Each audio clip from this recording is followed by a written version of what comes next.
They put a gun to their head. Because of the despair, they do a bigger sin, killing themselves. And the Prophet ﷺ, he made clear, whoever kills themselves, be it by a piece of metal or whatever, if they jump off a mountain, that's my statement. No matter what it is, in Jahannam, they'll be dying like this over and over again. They'll come alive and shoot themselves and die again. Come alive and shoot themselves and die again. Forever. If he slit his wrist with a razor blade, he'll be doing it forever in Jahannam. Because you don't have the right to take away the body and the soul that Allah has given you. You have no right. That's for Allah subhanahu wa ta'ala. Your dying is with Allah subhanahu wa ta'ala. You have no right. So it's a major sin, suicide. But people become that depressed. They become so depressed that they get divorced. They become so depressed that they leave the masjid. Some people become so depressed they leave Islam. So this thing has to be balanced. There has to be a level of balance. May Allah subhanahu wa ta'ala keep us balanced. Ameen. The Shaykh goes on to say, as for the approved type of hope, the proper type of hope, he said this is the type of hope that when a man does good, he does some amilus salih, some righteous deed, he's hopeful for the reward of Allah subhanahu wa ta'ala. He's anxious for the reward of Allah subhanahu wa ta'ala. And that when he falls into a sin and he makes tawbah, he repents to Allah subhanahu wa ta'ala, he's hopeful for the forgiveness of Allah subhanahu wa ta'ala. Allahu Akbar. Allah subhanahu wa ta'ala, as a proof, he said, Inna ladhina amanu walladhina hajaru wajahidu fi sabilillah ulaika yarjuna rahmatallahi. Allah subhanahu wa ta'ala, he says, indeed those who believe and those who make hijrah, they make the migration, and they strive in the cause of Allah subhanahu wa ta'ala, be it with their wealth, be it doing actions, be it jihad. They strive in the cause of Allah subhanahu wa ta'ala. He said, Ulaika yarjuna rahmatallahi. He said, these are those people who are hopeful for the mercy of Allah subhanahu wa ta'ala. Those people who set forth actions, righteous actions, they look forward for the reward of Allah subhanahu wa ta'ala. They're looking forward for the mercy of Allah subhanahu wa ta'ala. Those people who make tawbah, because tawbah is a righteous action. Asking Allah to forgive you is a righteous action. It's from the amilus salih. So whoever does a righteous deed, they're looking to Allah subhanahu wa ta'ala to reward them, to bless them, to forgive them, to have mercy on them. This is proper. That's proper hope. Allahu Akbar. The Shaykh said, excessive hope is the type of hope that when a man indulges in a sin, he still believes, or rather he has hope, that Allah subhanahu wa ta'ala will forgive him without him making tawbah. Meaning without him asking Allah to forgive him, he believes this is excessive. This is extreme. This is extreme. This is from the Murji'ah. That the people believe that I have established La ilaha illallah in my heart. I'm good. I don't have to pray. I don't have to make hajj. I don't have to do nothing. I'm good because I believe in Allah and His oneness. You just set yourself up to go to Jahannam. Because making the salat, giving zakat, hajj, bayt, and Sawm Ramadan is a manifestation that you're a Muslim. And it's a proof that you're a Muslim. You can't say, I believe in Allah, I don't have to pray. That's what you believe? وَهُوَ تَرَكُ الصَّلَاةِ هُوَ كَافِرٌ. Whoever abandons the salat, he's a kafir. It's a general statement. Meaning that if that person says, I don't have to pray, I don't believe that I have to pray, who a kafir? We're not talking about a person who's neglectful. He prays sometimes, she prays sometimes, it's an off and on thing. They believe they have to pray, but they're having difficulty. We're not saying this about them. And when I say we, I'm talking about the Muslims. I'm following the shiyukh, OnTheSunnah. I'm saying what they say.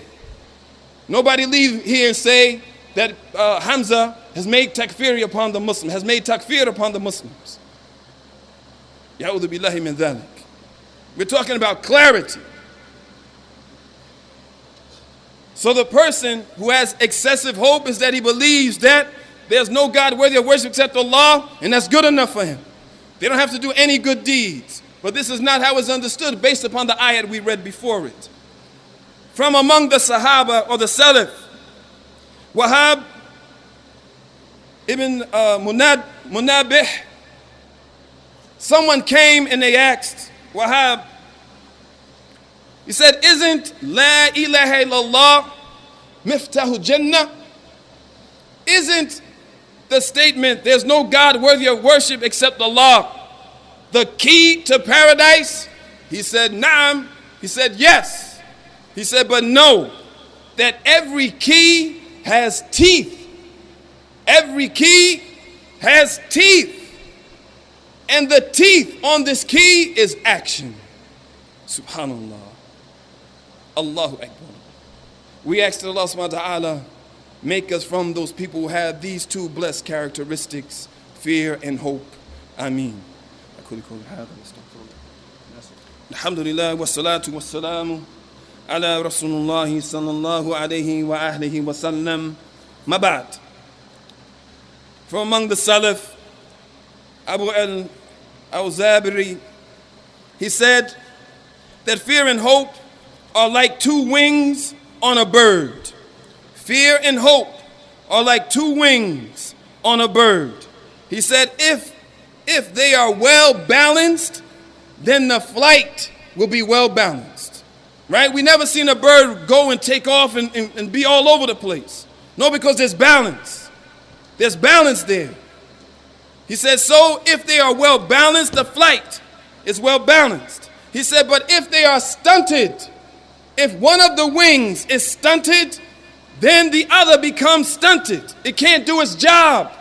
So it's hard for the bird to fly. And he said, if the bird was in flight and he was to lose these two wings, and keep in mind the wings are fear and hope. He said, if he was to lose these two wings, he would plummet to his death. Subhanallah. Showing the importance of fear and hope.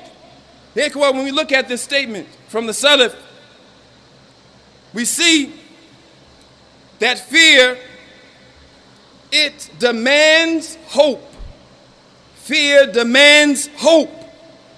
Because if fear was not married to hope, a person falls into despair. If fear isn't married to hope, they are married to one another. You can't separate them. A person falls into despair. And hope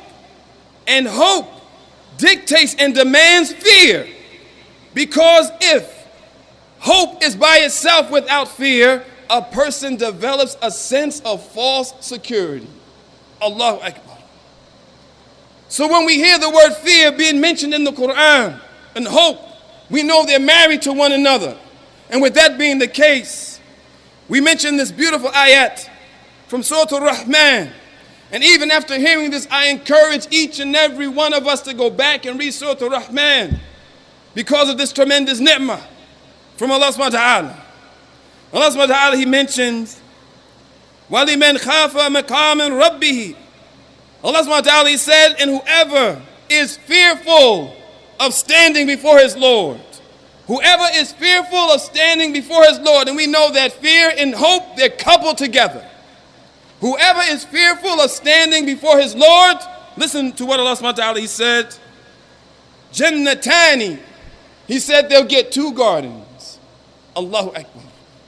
Whoever has fear of standing before Allah subhanahu wa ta'ala on the day of Yawm al-Qiyamah, but they're standing there fearful of Allah's punishment, fearful that Allah subhanahu wa ta'ala might not forgive them, but hopeful that Allah will forgive them and reward them. The person who stands there like that, Allah has promised for them two gardens in paradise. And some of the hadith say one silver and one gold. Allahu Akbar. But when you go back and look at the surah, Allah subhanahu wa ta'ala starts to describe these two gardens with their trees and their fruit. Allahu Akbar. So go back and look. But whoever possesses these two characteristics, Allah subhanahu wa ta'ala will give them two gardens. And we ask Allah subhanahu wa ta'ala, make us from among those people who will be the possessor of those two gardens on the day of Yawm al-Qiyamah. Ameen. سبحانك اللهم وبحمدك واشهد ان لا اله الا انت واستغفرك واتوب اليك. إقامة الصلاة.